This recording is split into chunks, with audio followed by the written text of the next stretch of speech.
Hello and welcome to the JB&M Sports Fanatic channel. Thank you for joining me for this video. And today we're going to be talking about defensive back Juantarius Bryant, who actually fell victim of a tryout hoax that he perceived to be from the Atlanta Falcons, but it was really someone pretending to be from the Falcons, pretending actually to be defensive coordinator Dan Peay, convincing him that he had an opportunity to come out to the rookie minicamp and try out.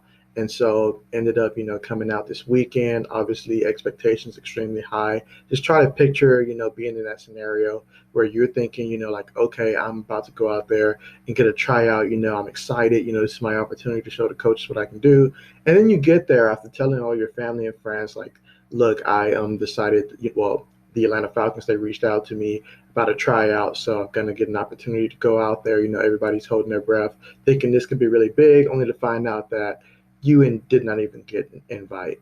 So that's got to be extremely hard there. And it says here in this article that he was heading to Georgia this weekend to try out for the Atlanta Falcons, or so he thought, during the team's rookie minicamp. When he arrived on the Flowery Branch, though, he learned he had been victim of a hoax instead. Bryant, the defensive back from Austin Peay, he was never actually contacted by the Falcons, but instead someone texted him from the Atlanta area code pretending to be defensive coordinator Dan Peay. So when Bryant arrived at team's facility Wednesday to get ready for his chance to accomplish an NFL dream, he was instead turned away. He stated in his Twitter that he does not know or understand why this happened, but he believes that all the things happen for a reason. And yes, this was heartbreaking for him, but he views it as another stepping stone that he's not afraid to admit or overcome. And at the end of the day, he says this will not make or break him. He will still continue to fight for his dreams because he knows that's what he really wants. And so you definitely have to understand and respect, where he's coming from. Definitely a letdown, but that doesn't mean that he can't get an actual real tryout in the future. I'm pretty sure that just means in the future he'll obviously prefer Skype or something like that, or Zoom, or whatever it would take, just to confirm that. But that all aside, definitely sad to hear that, he obviously went down there and then to find out that it was just a hoax. With that being said, definitely wishing, that Austin is able to, bounce back from this and land something somewhere soon, so he's able to go out there and compete and show what he can do. So definitely rooting for the kid and excited to see what he's able to do moving forward.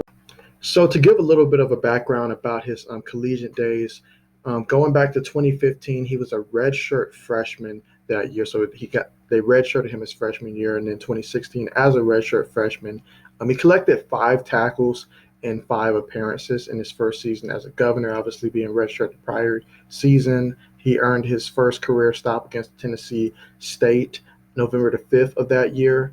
And then you fast forward to 2017 as a redshirt sophomore. He got to play in all 12 games, starting 8, finished 4th on the team in total tackles with 65, tied for 3rd on the team in unassisted tackles with 33, and recorded a season-high 15 total tackles against UCF, including 11 of those tackles being solo tackles. And then 2018, as a redshirt junior, played in all 11 games and started the final 7 of the season, finished 3rd on the team with 65 total tackles, and was named on the 2nd team All-OVC, and had his season-high 12 tackles at Southeast Missouri October 13. And then fast forward to his final season in 2019 as a redshirt senior, named again to the 2nd All-OVC campaign, yielded first-team honors for the former walk-on. 108 tackles was the most by a member of the Austin Peay secondary since the program returned to scholarship football. So that speaks volumes for him being able to really just fly over, especially for a defensive back, lead the team in tackles, over 100. That just goes to show the type of production and how he gets after it on these plays. So that's definitely bodes well for him. So definitely excited to see, whatever that next opportunity is going to look like for him, and certainly wishing him the best. But that being said, thanks again for joining me for this video. I'm certainly going to be keeping an eye out to see when he does indeed, get an opportunity to showcase what he can do. As long as he keeps working hard and improving, I'm sure he'll get that chance, and definitely looking forward to seeing that. But thanks again for joining me for this video. As always, as more news continues to drop, you can be sure to find it here. So thanks again for watching, and have a great rest of your day.